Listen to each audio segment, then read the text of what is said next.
તારા માટે આજે દેવતાએ તને પૃથ્વી પર મોકલ્યો છે. હું તને ખાઈને મારી ભૂખ સંતોષીશ અને ઉદર તૃપ્ત કરીશ.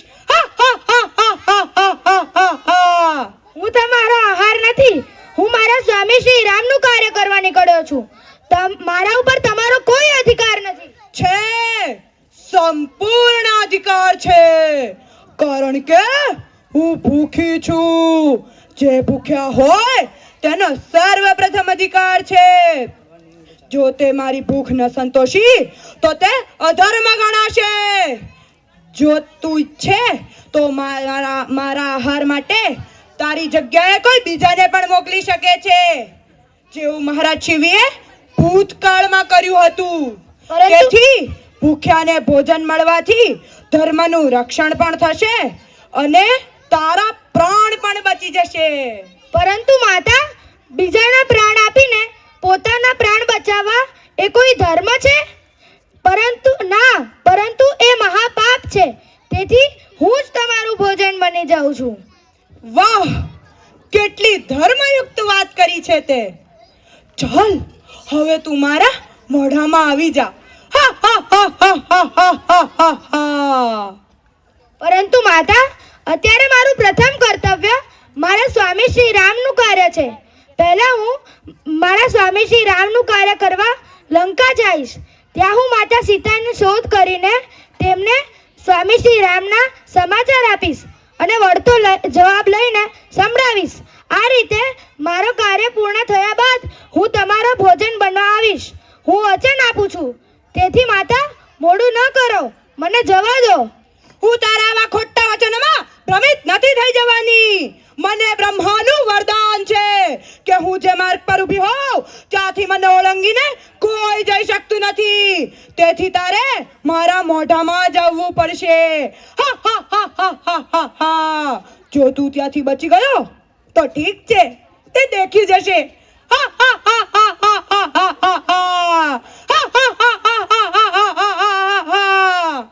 સારું માતા, મોઢું ખોલો.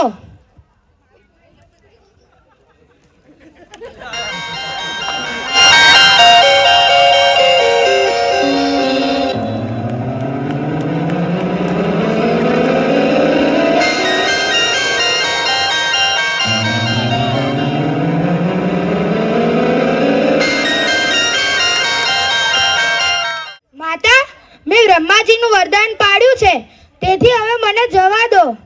તમારું કલ્યાણ હો. હું વાસ્તવમાં નાગ માતા છું. મને દેવતાએ તમારા પરાક્રમ અને વિવેકની પરીક્ષા કરવા મોકલી હતી. તેમાં તમે સફળ છો. તમારા બધા કાર્યો સફળ થાય. જાઓ પુત્ર, જેની પાસે ધીરજ, સૂઝ, બુદ્ધિ અને પરાક્રમ હોય તેને જીત હંમેશા નિશ્ચિત છે. તમારા દ્વારા શ્રી રામના બધા કાર્યો સફળ થાય. પ્રણામ માતા, આભાર.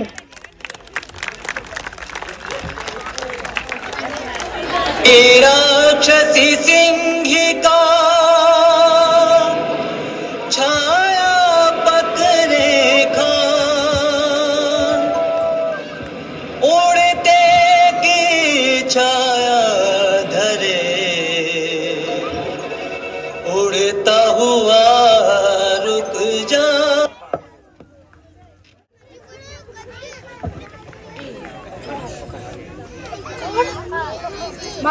મારા પરાક્રમને બંદી બનાવવા વાળી આ કઈ શક્તિ છે?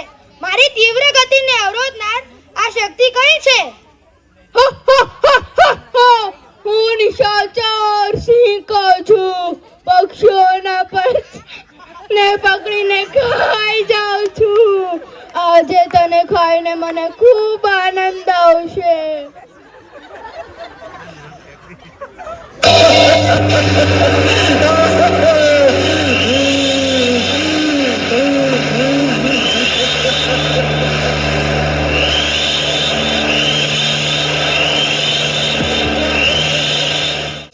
श्री रघुवर की छाया कोई उसको रोक न पाया, कोई उसको रोक न पाया.